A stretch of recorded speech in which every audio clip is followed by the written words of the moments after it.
You know what God's people are hungry for? What they'll run miles for? Fellowship. The average institutional church does not provide it. This is not a criticism of the institutional church, because I believe in systematic teaching and preaching, exactly what I'm doing now. We are not having fellowship now. You are listening to me teach and preach. But if all I do is teach and preach and nothing develops out of this, then my teaching and preaching has been in vain. It is not an end, it is a means. The end is fellowship. And when God's people come together in fellowship, then spiritual birth takes place. Now, the trouble is, with most Christians, they're conditioned to think in terms of committees, agendas, programs, and so on. So when they come together, somebody opens in prayer, they read the minutes of the previous meeting, they go through the agenda, they have a resolution, they close in prayer. What is that? It's flesh. What does it beget? Flesh. It cannot beget spirit. Where is spiritual birth going to take place? In the place of fellowship. What is fellowship? It's not coming together about an agenda.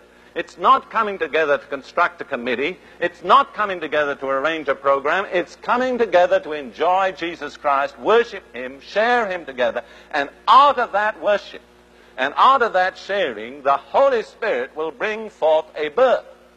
But until God's people come into fellowship, there is no spiritual birth. Let me show you this very quickly in the history of the church. Where was the church born?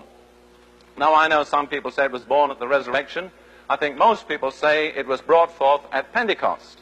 What preceded Pentecost? Let's look. Acts chapter 1, verse 14. And I take it that you're familiar with the outline of the narrative. They all continued with one accord in prayer and supplication with the women and Mary the mother of Jesus and with his brethren. 10 days of prayer and supplication with one accord. That is fellowship. What was the conclusion? The beginning of chapter 2.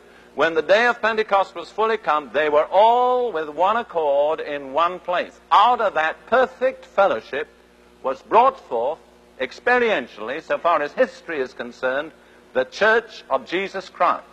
The church was born out of fellowship. And from then on until now, the only place of birth in the church is the place of fellowship. No fellowship, no spiritual birth. Look on in Acts 13 for a moment. See the beginning of the first great missionary project of the church. Acts 13, verses 1, 2, and 3. Now there were in the church that was at Antioch certain prophets and teachers. 5 men are named. We do not need to read them. As they ministered to the Lord and fasted. What were they doing? They were having fellowship with the Lord, ministering to Him, fellowshipping with one another, and out of that came forth the divine purpose. The Holy Spirit said, separate me, Barnabas and Saul, for the work whereunto I have called them. This whole project was born not out of a committee, not out of a program, but out of fellowship. And they accomplished the purpose that God has set apart. If you read the end of the missionary journey in the 14th chapter of Acts, it says, in the 26th verse, they sailed back to Antioch, from whence they had been recommended to the grace of God for the work which they fulfilled. They got the job done. Why did they get the job done? Shall I tell you why? Because it was born of the Spirit.